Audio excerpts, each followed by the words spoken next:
नमस्कार दोस्तों। आज नया चैप्टर स्टार्ट कर रहे हैं, यानी बहुत ही इम्पोर्टेंट चैप्टर यानी विज्ञापन एडवर्टाइजमेंट। ये थोड़ा टिपिकल सब चैप्टर भी है, हालांकि इतना नहीं है, पर आपकी समझ में अच्छी तरह आ जाएगा। और इसमें आपके एग्ज़ाम में 2 से लेकर 3 क्वेश्चन आने के चांसेज हैं। ठीक है साथियों, तो विज्ञापन पढ़ने से पहले अपन जानना चाहेंगे कि विज्ञापन एडवर्टाइजमेंट क्या होता है, विज्ञापन की क्या विशेषताएँ होती है, इसके क्या महत्व और लाभ होते हैं, विज्ञापन के कितने प्रकार होते हैं, विज्ञापन किस तरीके से किया जाता है, और विज्ञापन की क्या क्या हानियाँ होती है, और विज्ञापन किन किन व्यापारियों या किन किन मध्यस्थों के लिए आवश्यक होता है। इन चीज़ों का आज अपन विस्तार से अध्ययन करेंगे। पहले तो सर्वप्रथम साथियों इसका अर्थ हम इसकी परिभाषा देखते हैं। देखिए, अंग्रेजी भाषा का एडवर्टाइजिंग शब्द लैटिन के एडवर्टर शब्द से उत्पन्न हुआ है। साथियों ये थोड़ा याद रखें कि एग्जाम में क्वेश्चन पूछा जाए कि लैटिन भाषा के शब्द से इसकी उत्पत्ति हुई, तो लैटिन भाषा के एडवर्ट शब्द से इसकी उत्पत्ति हुई थी, और जिसका अर्थ है मोड़ना। यानी विज्ञापन का जो एडवर्टर है शब्द है, उसका अर्थ क्या होता है, मीनिंग क्या होता है, मोड़ना, टू टर्न टू से होता है। ठीक है। व्यावसायिक जगत में एडवर्टाइजिंग शब्द का अर्थ ग्राहकों को विशिष्ट वस्तुओं एवं सेवाओं की ओर उनके बारे में जानकारी देकर मोड़ने से लिया जाता है। वस्तुतः विज्ञापन एक ऐसी व्यापक संचार क्रिया है जिसके द्वारा नए ग्राहकों का निर्माण एवं विद्यमान ग्राहकों को स्थायी बनाया जाता है। कहने का तात्पर्य यह है कि विज्ञापन के अंतर्गत अपन किसी भी प्रकार की वस्तुएं खरीदते हैं, सेवाएं खरीदते हैं, वो विज्ञापन के माध्यम से देखकर ही अपन आकर्षित होते हैं, उन वस्तुओं को खरीदने का कार्य करते हैं। तो ये विज्ञापन किसी भी रूप में हो सकता है, इलेक्ट्रॉनिक रूप में हो सकता है या अदर रूप में भी हो सकता है। तो अभी इसमें एक परिभाषा देखते हैं साथियों कि अनेक विद्वानों ने विज्ञापन के अर्थ को स्पष्ट करने के लिए अनेक परिभाषाएं दी है। कुछ एक परिभाषाएं इस प्रकार है। साथियों ये परिभाषाएं काफ़ी है, एग्जाम में ये चांसेस तो नहीं है पर आ सकता है क्वेश्चन एक पूछा जाए तो ये परिभाषाएं हैं। मैं इनको आपको पीडीएफ दे दूंगा, आप उस पीडीएफ में इन परिभाषाओं को देख लेना। ठीक है साथियों, जिसमें परिभाषा देर के अक्षर के अनुसार है, हॉल है, सी एल बॉलिंग है, फ्रैंक प्रेसबरी है, जीबी गाइल्स है, अमेरिकन मार्केटिंग एसोसिएशन है, डब्ल्यू जे स्टैंटन है, आदि विद्वानों ने परिभाषाएं दी है। अब लास्ट में एक ये देख लेते हैं अपन, इनका जो परिभाषा दे रखी है कुल उनका एक अर्थ देख लेते हैं। देखिए, वस्तुतः यह परिभाषा अमेरिकन मार्केटिंग एसोसिएशन द्वारा दी गई परिभाषा का सुधार है। यह परिभाषा विज्ञापन तथा विज्ञापन संदेश में भी अंतर स्पष्ट करती है जो कि अन्य परिभाषाएं नहीं करती। अब इस परिभाषा के अनुसार एडवर्टाइजमेंट विज्ञापन संदेश मात्र होता है और एडवर्टाइजिंग संदेश को तैयार करने एवं वांछित बाजार तक पहुंचाने की प्रक्रिया होती है। ठीक है। अब इसका जो लास्ट में जो परिभाषा दी गई सभी उनका अर्थ देखते हैं कि क्या निचोड़ आएगा इनका। सरल शब्दों में देखा जाए तो विज्ञापन मूलतः संचार प्रक्रिया है, यानी विज्ञापन मूलतः एक तरीके से संचार की प्रक्रिया होती है जिसमें एक निश्चित विज्ञापन कर्ता अवैयक्तिक साधनों एवं संपर्कों द्वारा जनता को वस्तुओं एवं सेवाओं के बारे में जानकारी देता है। देखिए साथियों, क्या होता है कि विज्ञापन एक मूलतः संचार की प्रक्रिया होती है जिसमें एक निश्चित विज्ञापन कर्ता आदमी होता है जो अव्यक्तिगत रूप से सूचनाएं जनता को वस्तुओं एवं सेवाओं के बारे में देता है। यानी विज्ञापन हमेशा अव्यक्तिगत रूप से किया जाता है। ये याद रखना अपना आप कि विज्ञापन हमेशा अव्यक्तिगत रूप से किया जाता है, यानी इनडायरेक्ट रूप से किया जाता है, अप्रत्यक्ष रूप से किया जाता है, डायरेक्ट रूप से नहीं किया जाता है। इससे जो ये विज्ञापन किया जाता है उसका भार जो विज्ञापन करता है उसके द्वारा ही वहन किया जाता है। यानी एक्स ने किसी वस्तु का विज्ञापन किया तो एक्स ही उस वस्तु का भार वहन करेगा। ये तो इसका मोटी बात हो गई। अब देखते हैं साथियों विज्ञापन की विशेषताएं। देखो विज्ञापन की मेजर विशेषताएं क्या क्या हैं। देखो साथियों, विज्ञापन संचार का प्रारूप होता है, यानी विज्ञापन एक संचार प्रक्रिया के रूप में होता है। अब अगला है अव्यक्तिगत संचार होता है, यानी विज्ञापन हमेशा मोस्टली अव्यक्तिगत या अप्रत्यक्ष रूप से किया जाता है। ठीक है, यानी विज्ञापन अव्यक्तिक या अप्रत्यक्ष रूप से यानी इनडायरेक्ट रूप से किया जाता है। इसका प्रदत्त प्रारूप होता है, यानी इसका इसका भुगतान विज्ञापनकर्ता द्वारा ही किया जाता है। निश्चित विज्ञापनकर्ता होता है। विस्तृत एवं स्पष्ट अभिव्यक्ति होती है, यानी विज्ञापन के अंतर्गत किस वस्तु का विज्ञापन करना है, किस वस्तु की बिक्री में वृद्धि करना है या ग्राहकों को किस तरीके से आकर्षित करना है, इन चीज़ों का उस विज्ञापन के अंतर्गत उल्लेख किया जाता है। ग्राहक निर्माण, यानी विज्ञापन हमेशा बिक्री में वृद्धि करने के लिए और नए ग्राहकों को आकर्षित करने के लिए ही किया जाता है। दैनिक व्यावसायिक क्रिया, यानी विज्ञापन आजकल एक दैनिक व्यावसायिक क्रिया बन गई है, ये इसकी विशेषताएं होती है।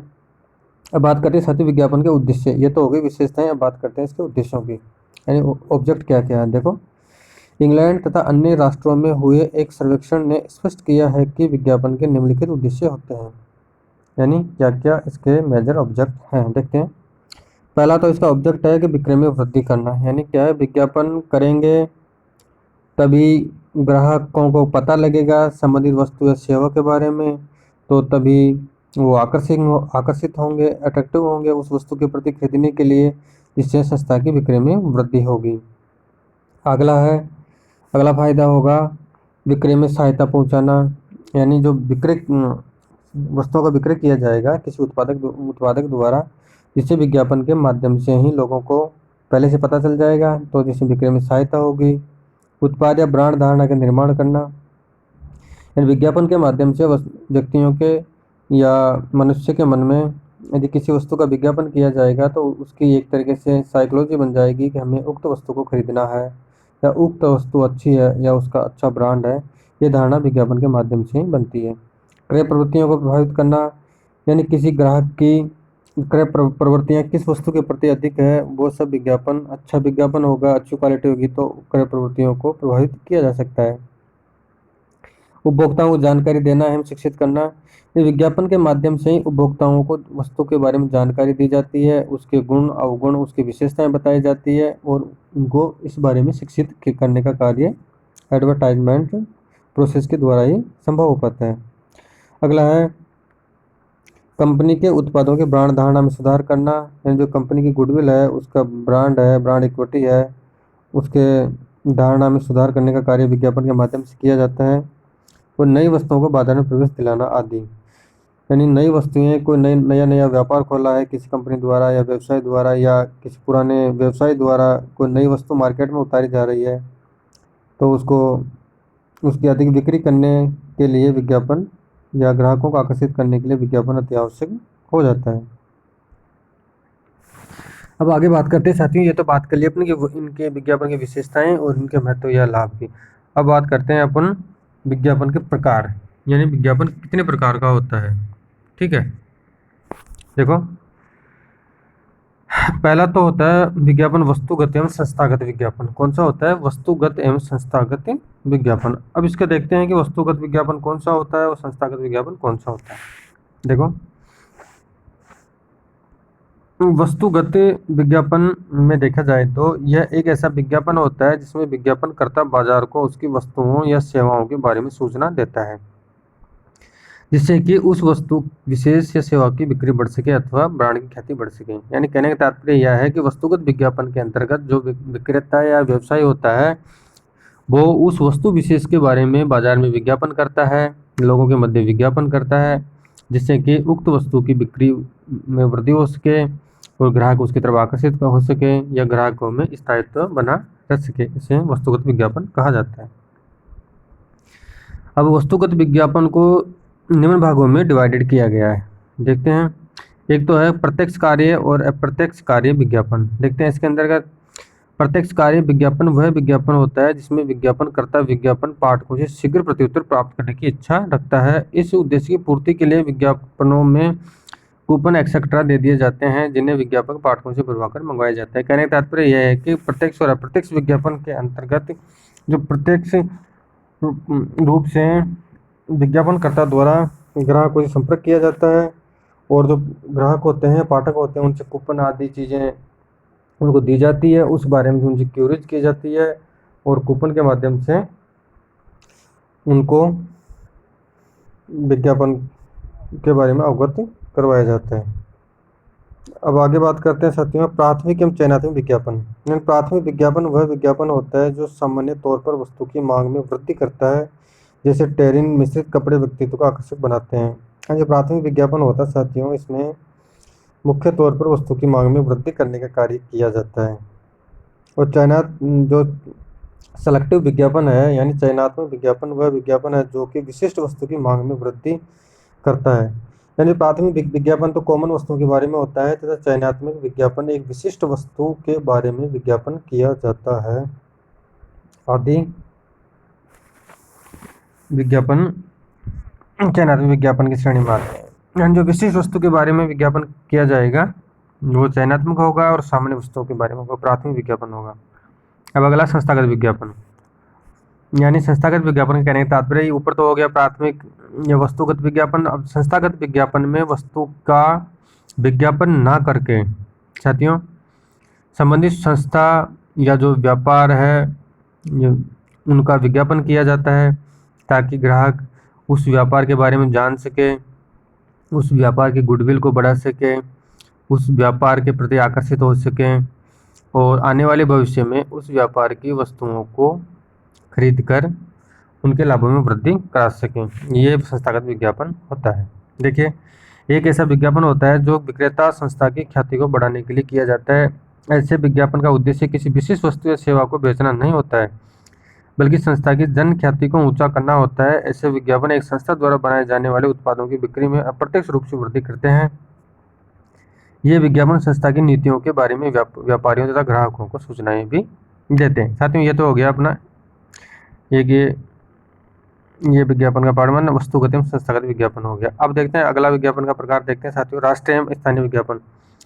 देखिए साथियों, जो राष्ट्रीय स्तर पर विज्ञापन किए जाते हैं वो राष्ट्रीय विज्ञापन कहलाता है और स्थानीय जैसा कि नाम से आपको प्रतीत हो रहा है जो राष्ट्रीय स्तर पर विज्ञापन किया जाएगा, उच्च लेवल पर किया जाएगा वो राष्ट्रीय विज्ञापन होगा तथा स्थानीय लेवल यानी लोकल लेवल पर किया जाएगा वो स्थानीय विज्ञापन होगा। अब इसमें देखते हैं कि राष्ट्रीय विज्ञापन में वे विज्ञापन हैं जो कि उत्पादकों, थोक व्यापारियों एवं अन्य निर्माणकर्ताओं द्वारा राष्ट्रीय स्तर पर किए जाते हैं। ऐसे विज्ञापन वस्तु विशेष की मांग को उत्पन्न करने या मध्यस्थों की सेवाएं प्राप्त करने के लिए किए जाते हैं। अब बात करते हैं स्थानीय विज्ञापन की। वे विज्ञापन हैं जो कि स्थानीय विक्रेताओं द्वारा सामान्यतः फुटकर व्यापारियों द्वारा स्थानीय समाचार पत्रों या अन्य माध्यमों से किए जाते हैं। ये इतना इंपॉर्टेंट है, आप ये बेसिकली इनको ध्यान रखना कि स्थानीय राष्ट्रीय विज्ञापन क्या होता है और स्थानीय विज्ञापन क्या होता है, जैसा कि नाम से प्रतीत हो रहा है।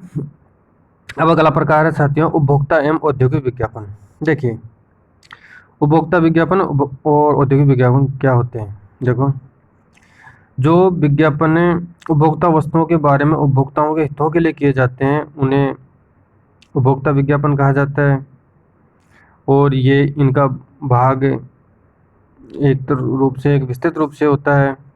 और औद्योगिक विज्ञापन के अंतर्गत ये वे विज्ञापन होते हैं जो औद्योगिक वस्तुओं के बारे में औद्योगिक प्रयोक्ताओं के हितों के लिए किए जाते हैं। कुछ विद्वान इन्हें व्यापारिक विज्ञापन भी कहते हैं। देखो साथियों, औद्योगिक विज्ञापन उपभोक्ताओं के लिए नहीं किए जाते, केवल औद्योगिक प्रयोक्ताओं के लिए ही किए जाते हैं।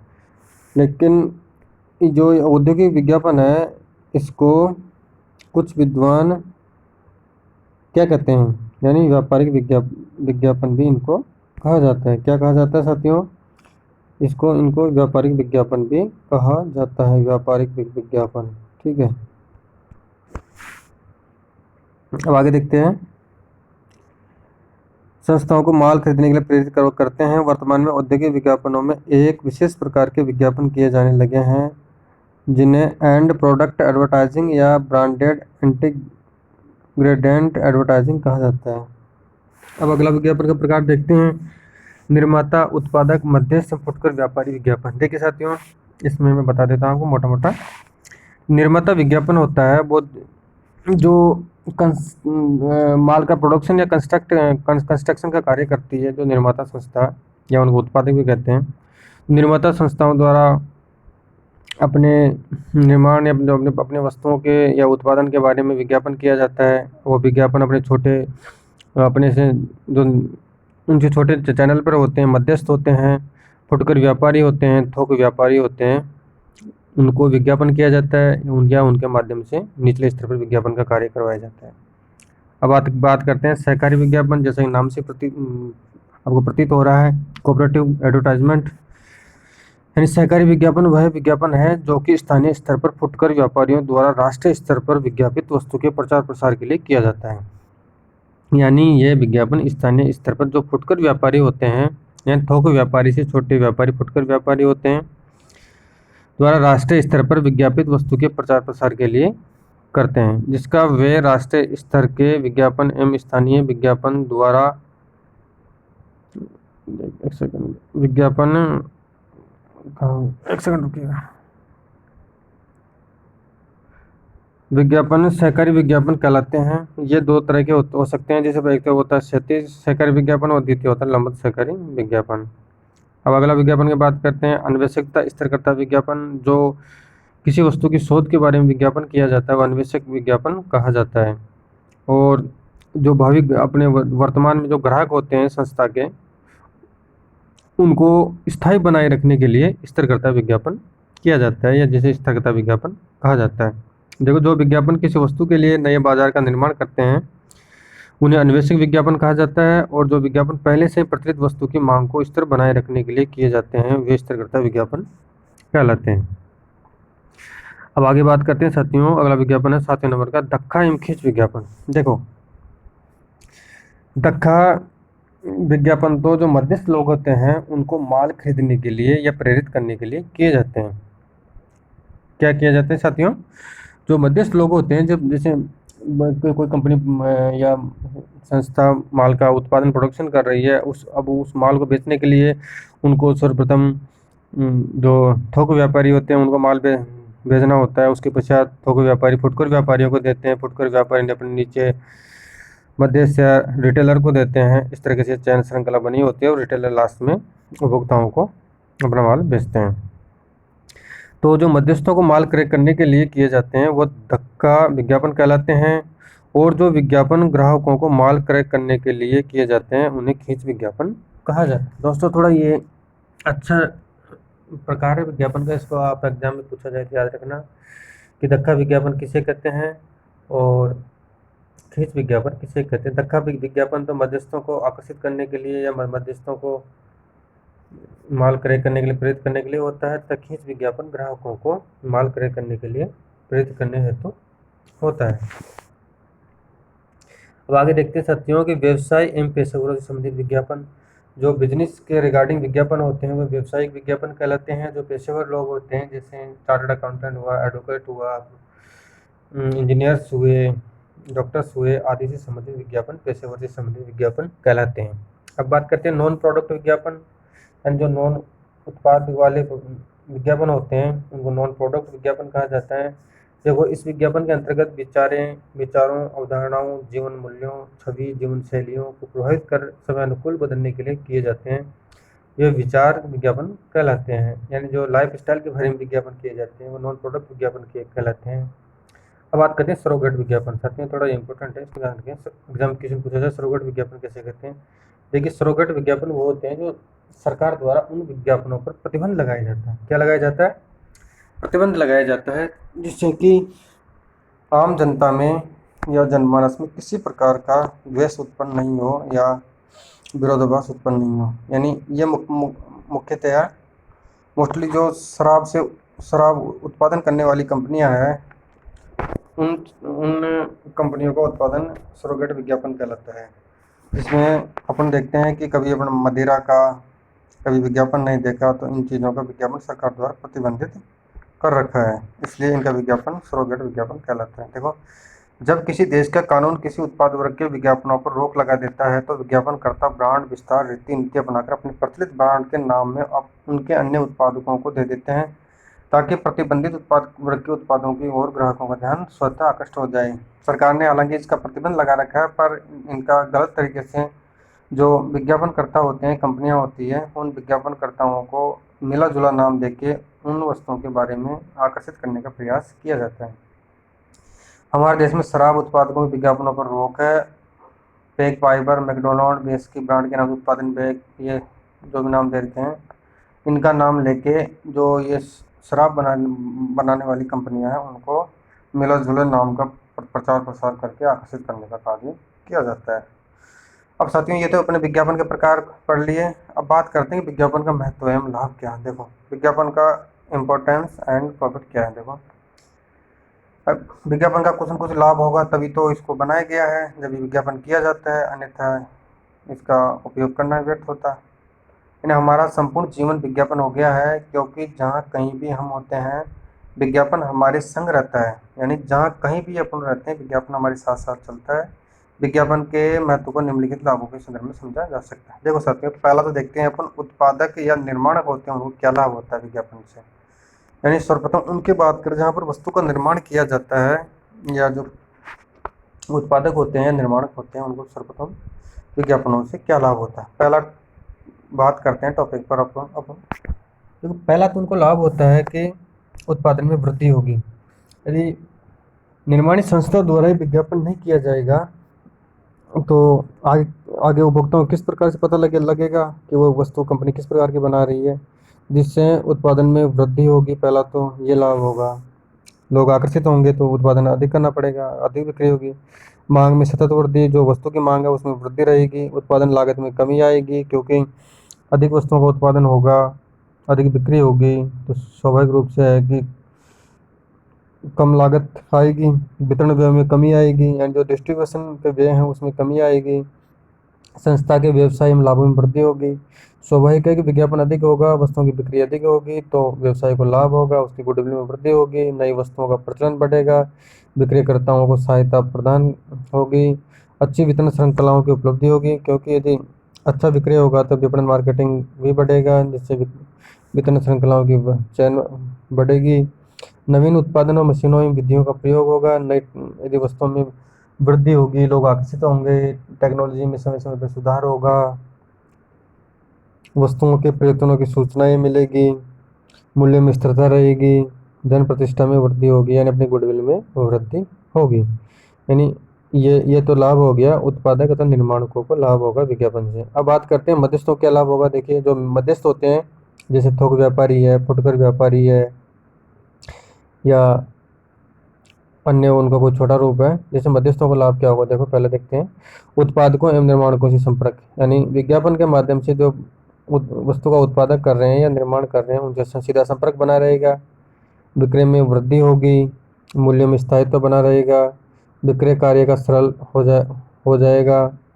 घातक जो बाजार के अंतर्गत जो कंपटीशन है, प्रतिस्पर्धा है, उस प्रतिस्पर्धा की समाप्ति होगी विज्ञापन के माध्यम से, क्योंकि लोग वस्तु के बारे में जानेंगे, उसकी क्वालिटी के बारे में जानेंगे, समझेंगे, तो उस वस्तु की तरफ आकर्षित होंगे, जिससे मार्केट में अन्य ब्रांड है उनकी तुलना में इसकी वृद्धि अधिक होगी, बिक्री वृद्धि अधिक होगी, जोखिम में कमी होगी, वस्तुओं की उपलब्धता की जानकारी आसानी से मिल जाएगी। अब अगला बात, ऊपर पहले बात कर लिए अपने निर्माणकों के बारे में, बीच में कर लिए मध्यस्थों को। अब बात करते हैं उपभोक्ताओं को क्या लाभ होगा। देखो, उपभोक्ता यानी उपभोक्ता अंतिम कड़ी होती है, यानी वस्तु के रूप में अंतिम कड़ी उपभोक्ता को माना जाता है, यानी वस्तु लास्ट में उपभोक्ता के पास जाके उसका उपयोग होता है। तो उपभोक्ताओं को क्या क्या लाभ होंगे। देखो, एक पहला तो लाभ होगा माल की उपलब्धता की जानकारी उनको आसानी से मिलेगी, वस्तुओं के स्रोतों की जानकारी मिल जाएगी, वस्तु चयन में सुविधा मिलेगी कि अपन को किस वस्तु का क्रय करना है, किस प्रकार की वस्तु का क्रय करना है आदि के चयन में सुविधा होगी। शिक्षणात्मक साधन होगा, यानी विज्ञापन के माध्यम से वस्तु की क्वालिटी और क्वांटिटी के बारे में, उसकी विशेषताओं के बारे में उनको पता चल जाएगा। सस्ता एवं अच्छा माल उपलब्ध होना, विज्ञापन के माध्यम से उपभोक्ताओं को सस्ता और अच्छा माल उपलब्ध हो जाएगा। जीवन स्तर में सुधार होगा, अच्छी प्रवृत्तियों का विकास होगा। ये लाभ उपभोक्ताओं को हो गए। अब आगे बात करते हैं समाज एवं राष्ट्र को क्या लाभ होगा विज्ञापन से। देखो, द्रुत आर्थिक विकास होगा, यानी राष्ट्र को, देश को, राज्यों को विज्ञापनों के माध्यम से जो विज्ञापन पर पैसा लगाया जाएगा वो सरकार को आय होगी, टैक्स के रूप में उनको राजस्व मिलेगा, जिससे आर्थिक विकास होगा, रोजगार की उपलब्धि होगी, विज्ञापन के लिए लोगों की आवश्यकता होगी, तो कई लोग उसमें नियोजित होंगे, जिससे उनको रोजगार मिलेगा। उच्च जीवन एवं सभ्यता के विकास का आधार होगा। समाचार पत्रों को आर्थिक सहायता, मोस्टली साथियों विज्ञापन या तो इलेक्ट्रॉनिक माध्यम से, ये अपन आगे पढ़ेंगे कि विज्ञापन कौन कौन से माध्यम से किए जाते हैं, पर आज के ज़माने में ज़्यादातर विज्ञापन सोशल मीडिया या इलेक्ट्रॉनिक माध्यम से किए जा रहे हैं, या न्यूज़पेपर के माध्यम से भी किए जा रहे हैं। तो जिससे न्यूज़पेपर को विज्ञापन करवाएंगे तो न्यूज़पेपर के अंतर्गत उनको रेवेन्यू प्राप्त होगा, राजस्व प्राप्त होगा, जिससे उनकी आय बढ़ेगी। समाचार पत्रों की स्वतंत्रता का रक्षक रहेगा, मीडिया का विकास विस्तार होगा और अन्य कई लाभ होंगे। अब आगे बात करते हैं कि ये तो हो गए विज्ञापन के लाभ, लेकिन किसी भी चीज़ के लाभ होते हैं या फायदा होता है तो स्वाभाविक है कि उसका एक पहला पक्ष तो लाभ करेगा, तो स्वाभाविक है किसी वस्तु का दूसरा पक्ष उसे हानि या उसकी आलोचनाएं भी कर सकता है। तो किसी चीज़ में लाभ होता है तो उसमें हानि होने की संभावनाएं भी होती है। तो ये देखते हैं कि विज्ञापन के ऊपर तो लाभ पढ़ ले, लेकिन इसके दोष या आलोचनाएं, इनकी कमियां क्या हैं देखते हैं। किसी चीज़ में कोई अच्छा गुण होता है तो उसमें बुरा गुण भी अवश्य होता है। देखो, विज्ञापन की प्रमुख आलोचनाएं व्यावसायिक, सामाजिक एवं आध्यात्मिक जगत में अग्रवर्णित आधारों पर की जाती है। देखो कौन कौन से आलोचनाएं हैं, क्या नुकसान है। देखो, विज्ञापन कीमतों को बढ़ाता है। देखो साथियों, सीधा सा फंडा है कि अपन किसी वस्तु की बिक्री कर रहे हैं, अगर बिक्री विज्ञापन के माध्यम से कर रहे हैं तो उसमें विज्ञापन की जो लागत लगी है, मान के चलो किसी इकाई का निर्माण लागत 100 रुपये है, उसमें विज्ञापन में 10 रुपये और ऐड कर देते हैं तो वो वस्तु 110 की हो जाएगी। तो अब स्वाभाविक है कि विज्ञापन में जो पैसा खर्च किया है निर्माण जो उत्पादन करता द्वारा, वो पैसा तो खुद उनको अपने स्तर से तो समायोजित नहीं करेगा। उन पैसों की रिकवरी जो खर्चा है उनके लिए वो अंतिम उपभोक्ताओं से वो पैसा लेगा, जिससे उसके लाभ बढ़ेंगे। तो स्वाभाविक है कि विज्ञापन कीमतों को बढ़ाएगा, जो लागत लगी है वो वस्तु में शामिल हो जाएगी विज्ञापन की, जिससे कीमतें बढ़ेगी, महंगाई बढ़ेगी।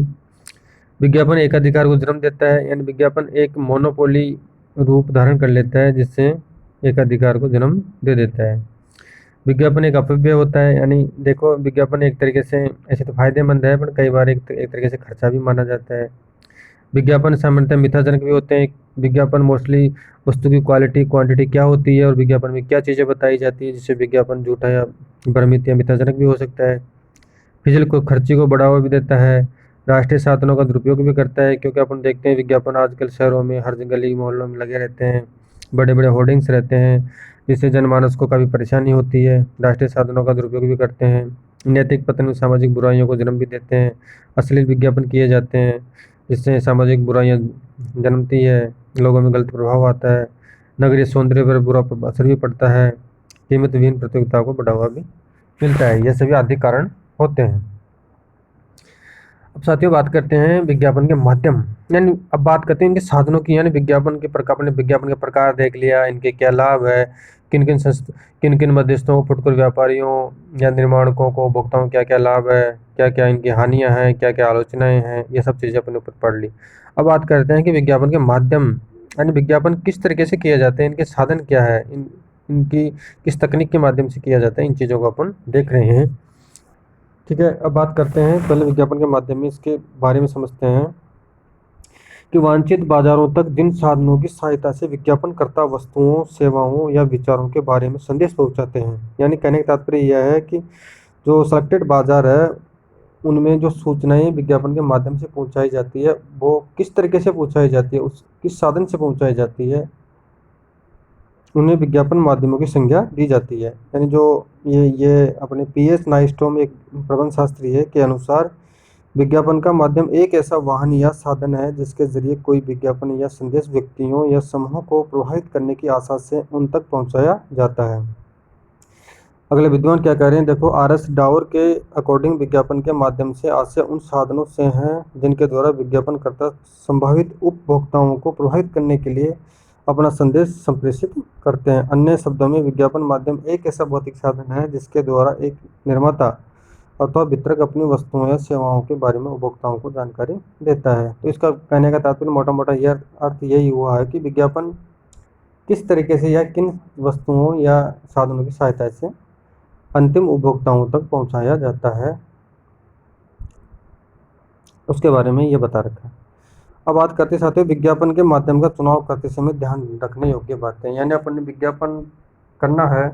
अब विज्ञापन किस माध्यम से करना है, या इलेक्ट्रॉनिक करना है, या भौतिक रूप से करना है, प्रत्यक्ष करना है, व्यक्तिगत रूप से करना है, या जो भी अब माध्यम आगे पढ़ेंगे कि किस किस तरीके से विज्ञापन होता है, उन चीज़ों को करते समय क्या ध्यान रखने योग्य बातें होती है। देखो, पहले तो विज्ञापन करने से पहले साधनों से अपन को सोचना पड़ेगा कि वस्तुओं और सेवाओं की प्रकृति कैसी है, यानी वस्तुएं कैसी है, सेवाएं कैसी है, नाशवान प्रकृति की है या अन्य प्रकृति की है। व्यवसाय का क्षेत्र कैसा है, यानी व्यवसाय का क्षेत्र छोटा है, बड़ा है, राष्ट्रीय है, अंतर्राष्ट्रीय है, राज्य स्तरीय है। ग्राहक वर्ग का स्वभाव, यानी ग्राहक किस प्रकार के हैं, स्थायी ग्राहक है, अस्थायी ग्राहक है, या ग्राहकों की संख्या कम है या ज़्यादा है, ये सब चीज़ें देखी जाएगी। ग्राहकों का सामाजिक एवं आर्थिक स्थिति, ग्राहकों की संस्कृति कैसी है, उनका सामाजिक लेवल कैसा है, उनकी आर्थिक स्थिति गरीबी है, अमीरी है या मध्यम लेवल के हैं, ये सब चीज़ें विज्ञापन के हिसाब से देखी जाएगी। संदेश का स्वभाव देखा जाएगा, संदेश किस प्रकार से लिखा जा रहा है, लोगों के प्रति उस संदेश का प्रभाव किस तरीके से पड़ेगा, क्या प्रतिकूल पड़ेगा, क्या अनुकूल पड़ेगा, इन चीज़ों को देखा जाएगा। उपलब्ध माध्यमों का तुलनात्मक अध्ययन किया जाएगा, जो ऑलरेडी पहले से माध्यम उपलब्ध है, अगर उन जो साधन है उनकी अपेक्षा अधिक अगर दूसरे साधन से प्रचार प्रसार या विज्ञापन किया जाए तो कितना लाभ होगा, कितनी हानि होगी, क्या क्या उनमें प्रतिकूल प्रभाव पड़ेगा या अनुकूल प्रभाव पड़ेगा, ये सब चीज़ें देखी जाएगी। विज्ञापन की प्रतिलिपि करे, निर्णयों का समय एवं स्थान, यानी जो निर्णय लिए जाएंगे उनका समय और स्थान कहाँ रहेगा, विक्रय नीतियाँ किस प्रकार से बनाई जाएगी, आदि चीज़ें ध्यान में रखी जाएगी। अब साथियों बात करते हैं विज्ञापन के विभिन्न माध्यमों की। देखो, ये इंपॉर्टेंट, आप अच्छी तरह से देखें इनको। विज्ञापन के विभिन्न माध्यम, देखो, एक तो पहला तो विज्ञापन होता है प्रेस विज्ञापन के माध्यम से। कौन सा होता है? प्रेस विज्ञापन, यानी जो समाचार पत्र होते हैं जनरल इलेक्शन के माध्यम से होता है। अब इनको एक एक देखेंगे कि इनमें क्या क्या चीज़ें आती हैं। पहला तो हो गया अपना प्रेस विज्ञापन, ठीक है।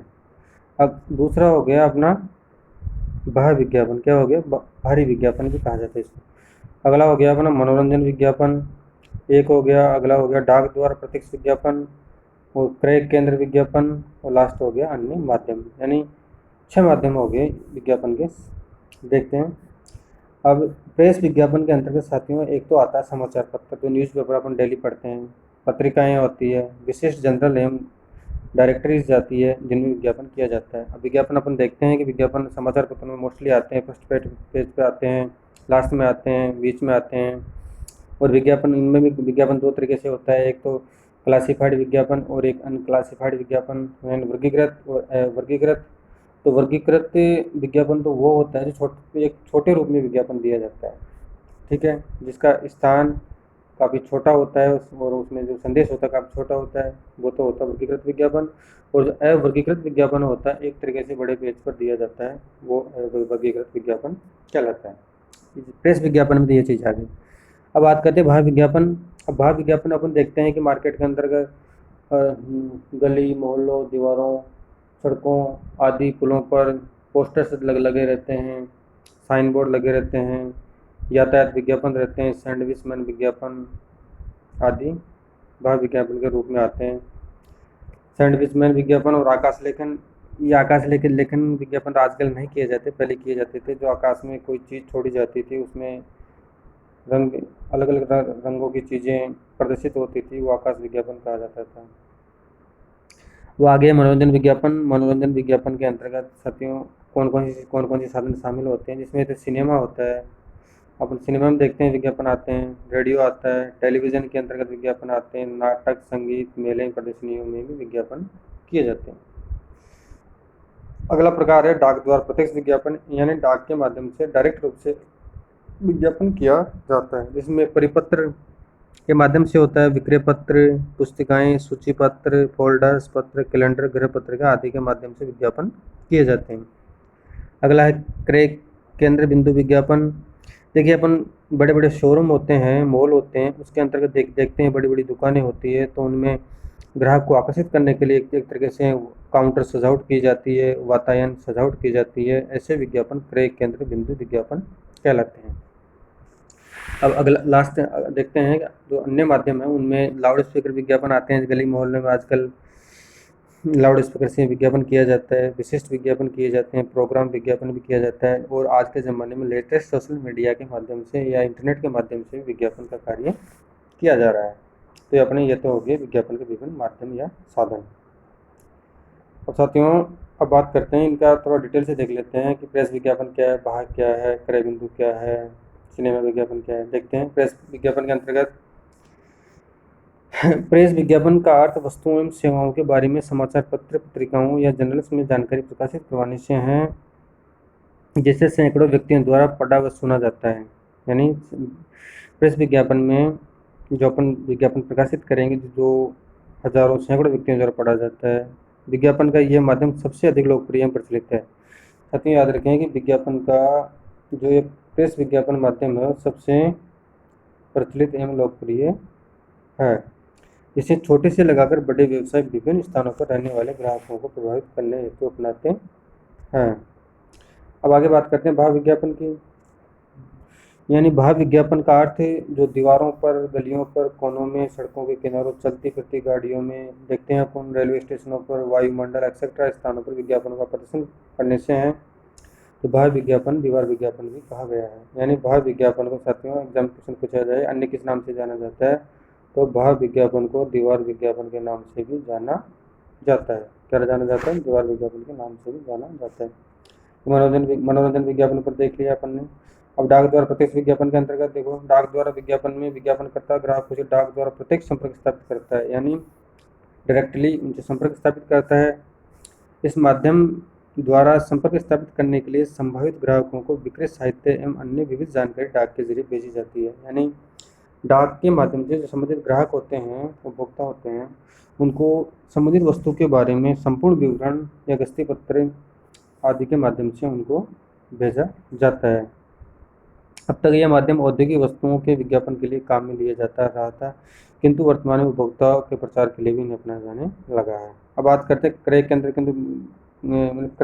केंद्र विज्ञापन, या इसको अन्य नाम से क्रय केंद्र बिंदु विज्ञापन के नाम से भी जाना जाता है। इसको क्रय केंद्र बिंदु विज्ञापन भी कहा जाता है। यानी यह विज्ञापन का यह माध्यम प्राय फुटकर व्यापारी द्वारा अपनाया जाता है। साथ ही याद रखें कि जी ये जो क्रय केंद्र विज्ञापन या क्रय केंद्र बिंदु विज्ञापन है ये सामान्यतः फुटकर व्यापारी द्वारा अपनाया जाता है। कौन से व्यापारी द्वारा अपनाया जाता है? फुटकर व्यापारी द्वारा। सबसे बड़ा तो निर्माता होता है, उसके नीचे थोक व्यापारी होता है, उसके नीचे फुटकर व्यापारी होता है, फिर उसके नीचे मध्यस्थ होते हैं, या फिर लास्ट में फुटकर व्यापारी को रिटेलर भी कहा जाता है, और फिर लास्ट में उपभोक्ता होता है। अब बात करते हैं फुटकर व्यापारी अपनी दुकान को एक नुमाइश की तरह सजावट रखते हैं। दुकान में चारों ओर तरह तरह की वस्तुओं से संबंधित बोर्ड आदि लगे रहते हैं। इन बोर्डों में कैलेंडरों से विज्ञापन होता है। ऐसे क्रय केंद्र विज्ञापन के तो मुख्य साधन इस प्रकार है। अब बताया था मैंने आपको, काउंटर सजावट और वातायन सजावट रखते हैं ताकि ग्राहक वस्तु को देखकर आकर्षित हो जाए। अब ये काउंटर सजावट और वातायन सजावट सामान्यतः त्योहारों के समय पर प्रमुख रूप से किए जाते हैं, जैसे होली हुआ, दीपावली हुआ और अन्य बड़े बड़े त्यौहार हो उस समय किए जाते हैं। अब अन्य माध्यम में आपको देख लिया ऊपर अन्य माध्यम में कौन कौन से आते हैं, ये वाले अन्य माध्यम में लाउड स्पीकर, विशिष्ट प्रोग्राम, इंटरनेट आदि सब चीज़ें विज्ञापन के अंतर्गत अन्य विज्ञापन में आती है। अब बात करते हैं साथियों, ये तो अपने हो गया विज्ञापन के प्रकार किस तरीके से किए जाते हैं, कौन से साधन होते हैं, ठीक है। अब बात करते हैं विज्ञापन अपील एवं मनोविज्ञान। देखिए विज्ञापन की अपील जितनी अधिक प्रभावपूर्ण होगी, यानी विज्ञापन अपील एवं मनोविज्ञान का सीधा अर्थ है कि जो विज्ञापन कर रहे हैं अपन लोगों से एक तरह प्रचार प्रसार कर रहे हैं, तो प्रचार प्रसार किस तरीके से करें और उसका रेस्पॉन्स यानी जो उसका मनोविज्ञान किस तरीके से लोगों के मन में आकर्षित करें ग्राहकों को, और उनकी जो मन में क्या इच्छा है उनको जाने, वो दूर करने का प्रयास करें। देखो विज्ञापन की अपील जितनी अधिक प्रभावपूर्ण होगी, विज्ञापन अपने उद्देश्यों की पूर्ति में उतना ही अधिक सफल रहेगा। प्रभावी अपील वस्तुतः ग्राहकों के मन में विज्ञापित वस्तु को खरीदने की इच्छा उत्पन्न करती है, और जब तक वस्तु प्राप्त न हो जाए तब तक क्रेताओं को बेचैन बनाए रखती है। यानी विज्ञापन इस तरीके से किया जाए कि ग्राहक उस वस्तु को खरीदने के लिए लालायित रहे, बेचैन रहे, उसकी साइकोलॉजी ऐसी बना दी जाए कि विज्ञापन के शब्दों से, उसके चलचित्रों से इतना आकर्षित हो जाए कि अमुक ग्राहक वस्तु को खरीदने के लिए बेचैन रहे। अब आगे देखते हैं साथियों। इसलिए विज्ञापन अपील, जिसे विद्वानों ने संभावित ग्राहकों की क्रय प्रवृत्ति को विज्ञापित वस्तु के संबंध में जागृत करने या उकसाने की प्रेरणा कहा है। यानी ग्राहकों के मन में एक तरीके से आकर्षित करना या उनको बेचैन करना या हृदय परेशान करना या उनकी इच्छा को अति जागृत करना, ये विज्ञापन मनोविज्ञान कहलाता है। को ग्राहकों को मनोविज्ञान से संबंध किया जाना चाहिए। विज्ञापन जगत के अनुभवी प्रबंधकों एवं विचारकों का दृढ़ मत है कि अपील में जन साधारण को आकर्षित करने, रुचि उत्पन्न करने तथा अंतिमतः विज्ञापित वस्तु को खरीदने की इच्छा एवं प्रवणता एक्शन के बीच दूरी को कम करने का गुण होना चाहिए। यानी विज्ञापन कहने का तात्पर्य यह है कि इसमें विज्ञापन इस तरीके से किया जाए कि ग्राहक वस्तु को खरीदने के लिए अधिक से अधिक संख्या में आकर्षित हो, अधिक से अधिक लोग उसके प्रति आकर्षित हो। विज्ञापन की ये क्वालिटी होनी चाहिए। विज्ञापन का मनोविज्ञान, सफल विज्ञापन अपील को निम्नलिखित तत्वों पर प्रकाश डालता है। देखो, यह प्रकाश विज्ञापन, अच्छा विज्ञापन किया जाएगा तो मनोविज्ञान के रूप में देखा जाए तो ग्राहकों को किस तरीके से प्रभावित करेगा। एक तो उनका ध्यान आकर्षण करेगा, रुचि उनकी उत्पत्ति करेगा, उनमें वस्तु के प्रति या संस्था के प्रति विश्वास की उत्पत्ति करेगा, विश्वास जगाएगा, इच्छा की उत्पत्ति करेगा, यानी अमुक वस्तु को खरीदने की इच्छा उत्पन्न करेगी। कर्मण्यता यानी उनके प्रति लगाव होगा। अब इनमें सिद्धांत में एक तो उनका सिद्धांतों में क्या क्या आते हैं देखते हैं कि सुझाव का सिद्धांत है, पुनरावृत्ति का सिद्धांत है, समय सीमा का सिद्धांत, विश्वास उत्पत्ति का सिद्धांत, संवर्धनात्मक क्रियाओं का सिद्धांत, ये मनोविज्ञान के अंतर्गत सिद्धांत आते हैं। अब बात करते हैं साथ ही विज्ञापन के प्रबंधकीय पहलू, यानी प्रबंधकों के द्वारा क्या क्या कार्य किए जाते हैं। देखो, विज्ञापन क्रियाओं में संगठन, प्रबंध एवं संचालन तथा मूल्यांकन के लिए अनेक महत्वपूर्ण निर्णय लेने होते हैं।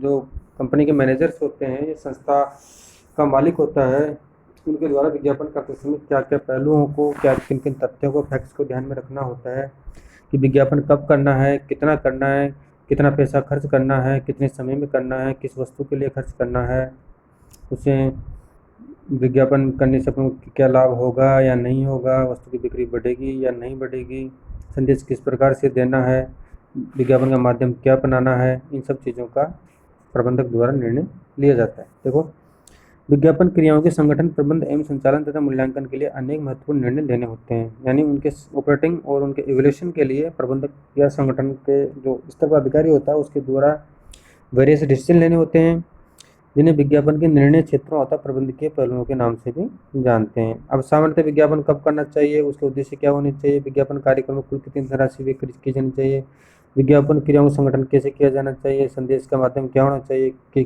संदेश कैसे चुनना चाहिए, आदि चीज़ों पर ध्यान दिया जाने का कार्य किया जाता है। लास्ट में देखते हैं प्रबंधकीय निर्णय जो विज्ञापन क्रियाओं से संबंध रखते हैं। इन प्रबंधकीय पहलुओं को निम्नलिखित दो भागों में विभक्त करते हैं। देखो, किन भागों में विभक्त करते हैं। जो प्रबंधकीय पहलुओं को क्या कह रहा है, विज्ञापन जो क्रियाओं से संबंध रखते हैं, जो क्रियाओं से संबंध रखते हैं उनको दो भागों में, उनके किन किन भागों में विभक्त किया है। देखो, दो भागों में उनको डिवाइडेड कर रखा है, उनमें देखते हैं क्या क्या है। कि पहला तो है विज्ञापन कार्यक्रमों का विकास, नियंत्रण, मूल्यांकन करना। अब यानी जो विज्ञापन कार्यक्रमों का विकास करना है पहला कार्य, उनको कंट्रोल करना तथा उनका इवोल्यूशन या मूल्यांकन करने का कार्य किया जाता है, जिसमें देखा जाता है कि विज्ञापन उद्देश्य को निर्धारण किस प्रकार से करना है, विज्ञापन का विनियोजन या पैसा किस तरीके से लगाना है। अब इसमें इसकी विधियाँ बता रखी है कि क्षमता अनुसार, विधि के अनुसार करना है, विक्रय प्रतिस्पर्धी विधि, प्रतिस्पर्धी क्षमता विधि, विनियोग प्रत्यय विधि, उद्देश्य कार्य विधि के अनुसार। यह अगला है विज्ञापन संदेश में प्रस्तुतिकरण विधि। इसमें देखा जाता है कि संदेश का निर्माण किस तरीके से करना है, संदेश का मूल्यांकन एवं चयन किस तरीके से करना है, विज्ञापनों की संख्या निर्धारित करने संबंधी निर्णय लेना है, विज्ञापन कितने करने हैं, किस स्तर पर करने हैं, उनको किस आकार प्रकार में करना है, ये निर्णय लिए जाते हैं। माध्यम का चयन एवं उपयोग करते हैं। विज्ञापन का बजट का आइडिया लगाया जाता है कि बजट किस प्रकार से कितना खर्च किया जाएगा। विज्ञापन की क्वालिटी के लिए उसके प्रभाव तथा इफेक्टिवनेस का पता लगाया जाता है, उसका मूल्यांकन किया जाता है कि वो तो विज्ञापन किया गया है, उस विज्ञापन में कितना प्रभाव पड़ा है, क्या वस्तुओं की बिक्री बढ़ी है या घटी है, क्या विज्ञापन में कुछ कमियाँ रही तो उसमें कुछ सुधार किया जा सके, आदि चीज़ें देखी जाती है। विक्रय वृद्धि का विश्लेषण किया जाता है। उपभोक्ता पंच परीक्षण की विधियाँ बनाई जाती है। पहचान परीक्षण विधि, साहचर्य, पुनः स्मरण, ज्ञान परीक्षण, नेटिव्स विधि, पाठक सर्वेक्षण विधि, विज्ञापन लागत प्रभाव मॉडल विधि। ये विधियाँ आपके काम की नहीं है, फिर भी आप देख लेना, इनको ऐसे क्वेश्चन नहीं आएंगे आपके जहाँ तक। अब अगला है विज्ञापन संगठन के अंतर्गत देखो, विज्ञापन कार्यक्रमों एवं अभियानों के विकास, संचालन, निर्देशन, नियंत्रण तथा मूल्यांकन हेतु सामान्यतः 3 प्रकार की संगठनात्मक व्यवस्थाएं काम में ली जाती है। यानी विज्ञापन संगठन के लिए सामान्यतः कितनी क्रियाविधियां काम में ली जाती है? 3 प्रकार की। अब जिसमें पहली तो होती है आंतरिक संगठन, जिसमें विज्ञापन विभाग होता है, विज्ञापन एजेंसीज होती है, विज्ञापन विभाग तथा विज्ञापन एजेंसियां होती है। ये तो हो गया विज्ञापन संगठन का। अब बात कर, ये सब चीज़ें हो गई। अब बात करें भारत में विज्ञापन के बारे में। देखो भारत में विज्ञापन में क्या प्रवृत्ति है, विज्ञापन का क्या महत्व है, ये सब चीज़ें अपन देखते हैं भारत के संदर्भ में। देखो स्वतंत्रता प्राप्ति के बाद भारत ने हर क्षेत्र में आशाजनक प्रगति की है। विज्ञापन का क्षेत्र भी प्रगति से अछूता नहीं रहा है। विज्ञापन विकास विस्तार हेतु कई संस्थाएं खुल गई है। देश की सरकारी एवं गैर सरकारी बृहद कंपनियों के बजट का अध्ययन बतलाता है कि 25 लाख रुपये से अधिक धनराशि प्रतिवर्ष विज्ञापनों पर खर्च करने वाली कंपनियों की संख्या बढ़ती जा रही है। देश में भारी मात्रा में उपभोक्ता वस्तुओं तथा औद्योगिक वस्तुओं के बिकने का श्रेय भी विज्ञापन हो जाता है। यानी जो स्वतंत्रता भारत आज़ाद नहीं होता उससे पहले विज्ञापन का कोई खास महत्व नहीं था, लेकिन स्वतंत्रता प्राप्ति के पश्चात भारत में हर क्षेत्र में आशाजनक रूप से वृद्धि हो रही है, विस्तार हो रहा है, संसाधनों का विकास हो रहा है, नए नए उद्योग धंधे खुल रहे हैं, फैक्ट्रियाँ स्थापित हो रही है, कई चीज़ें हो रही है, जिसके लिए विज्ञापन की अति आवश्यकता है। अब इसमें विज्ञापन का माध्यम, विज्ञापन का सर्जन, विज्ञापन संगठन, विज्ञापन उद्योगों का कारोबार आदि का श्रेय विज्ञापन को जाता है। यानी विज्ञापन का माध्यम अपनाया गया, सर्जन अपनाया गया, संगठन बनाया गया, उद्योगों कारोबार किया गया, आदि चीज़ें। अब लास्ट में बात करते हैं विज्ञापन और नीति शास्त्र। यानी विज्ञापन तो किया जाता है, लेकिन नीति शास्त्र यानी कोड ऑफ कंडक्ट, यानी विज्ञापन करते समय किन किन चीज़ों का ध्यान रखना चाहिए। ये विज्ञापन करते समय समाज, उपभोक्ता आदि चीज़ों को भी ध्यान में रखना चाहिए, जिसमें उनके आम जीवन पर या शैलियों पर किसी प्रकार का प्रभाव ना पड़े। देखो आधुनिक विज्ञापन क्रियाकलापों, उनके उद्देश्यों और विज्ञापन प्रतियों, संदेशों, प्रस्तुतिकरण और शैलियों, उनके मानव जीवन पर पड़ने वाले प्रभावों ने विज्ञापन के नीतिशास्त्र को चिंतन को परमावश्यक बना दिया है। सामाजिक विचारक, धार्मिक चिंतक और मनोवेत्ता ये विचार प्रकट करने लगे हैं कि वर्तमान विज्ञापन दुनिया निकट भविष्य में सब कुछ नष्ट भ्रष्ट कर देगी। यानी इसका कहने का तात्पर्य ये होगा कि विज्ञापन करने से ज़्यादा असभ्य समाज का जन्म होगा, लोगों की सोच बदलेगी, गलत धारणाएं होगी, प्रतिकूल भावनाएं मतलब आएगी। ये चीज़ें विज्ञापन के प्रति रखी गई। इसलिए विज्ञापन कार्यों का प्रबंध करते समय नीति शास्त्र के बुनियादी तत्वों को, सिद्धांतों को ध्यान में रखा जाना मानव सभ्यता और संस्कृति की अक्षुण्णता के लिए आवश्यक हो गया है। यानी कहने का तात्पर्य जो विज्ञापन के जो दुष्प्रभाव होते हैं उनसे बचने के लिए एक तरीके से कोड ऑफ कंडक्ट या नीति शास्त्र अपनाना चाहिए, ताकि समाज में, लोगों में, उपभोक्ताओं में किसी प्रकार का गलत संदेश नहीं जाए। अब इसमें देखते हैं ये लेखक क्या कह रहे हैं, थॉमस एम गैरेट। ये मैं PDF दे दूंगा, आप लोग पढ़ लेना इनको, ये आपके लिए इतना इम्पोर्टेंट नहीं है। अब ये बता रहे हैं कि विज्ञापन के बारे में क्या क्या चीज़ें सामने आ रही है, मतलब नुकसान के रूप में। क्या विज्ञापन एक महज धोखा नहीं है? क्या विज्ञापन अशोभन, अश्लीलता और नैतिक पतन को नहीं बढ़ा रहा है? विज्ञापन एक तरीके से कई बार धोखा भी हो जाता है। विज्ञापन में कई बार अश्लील चीज़ें भी दिखाई जाती है, अशोभित चीज़ें भी दिखाई जाती है, जिससे नैतिक पतन बढ़ रहा है। विज्ञापन में कई बार भ्रामक सूचनाएं भी रहती है। विज्ञापन कई बार प्रलोभित भी कर देता है लोगों को अनावश्यक रूप से, आदि चीज़ें होती है। जो इन चीज़ों को दूर करने के लिए नीति शास्त्र अपनाना आवश्यक होता है। अब बात करें नीति शास्त्र व विज्ञापन हेतु अन्य प्रयास क्या क्या हैं। देखो वैसे अभी नीति शास्त्र में या विज्ञापन में सुधार करने के लिए जो भी इसमें कमियां होती है, उनमें सुधार करने के लिए नीति शास्त्र में क्या क्या प्रावधान दिए गए हैं। देखो पेशेवर विज्ञापन संस्थाओं की स्थापना की गई है, राष्ट्रीय दूरदर्शन और सुरक्षण का कार्य किया गया है, विज्ञापन एवं दृश्य प्रचार निदेशालय की स्थापना की गई है, भारतीय दूरसंचार संस्थान बनाया गया है, स्वयंसेवी संस्थाओं को सहायता दी गई है, स्व प्रयास भी किए गए हैं। यानी विज्ञापन में जो कमियां हैं, विज्ञापन की जो अनुकूलताएं सॉरी प्रतिकूलताएं हैं समाज के प्रति, विज्ञापन की कमियां हैं, उनको दूर करने के लिए ये इस प्रकार के कदम उठाए गए हैं। तो साथियों आपका ये एडवर्टाइजमेंट चैप्टर कंप्लीट हो गया है। किसी साथी को कोई प्रॉब्लम हो तो मुझे बताएं। और साथियों आपका ये बिजनेस का तीसरा चैप्टर खत्म हो गया है। अब अपन नेक्स्ट वीडियो में नए चैप्टर के साथ मिलेंगे। तो साथियों बने रहिए हमारे साथ और आपने अभी तक यूट्यूब चैनल सब्सक्राइब नहीं किया तो कृपया आज इस अन अकेडमी को सब्सक्राइब करें, वीडियो को लाइक करें और शेयर करें। साथ ही में जल्द ही आपका ये बिजनेस मेथड वाला सिलेबस है वो मैं जल्द ही अगस्त लास्ट तक कंप्लीट करवाने का पूरा प्रयास करूँगा। ठीक है साथियों, थैंक यू।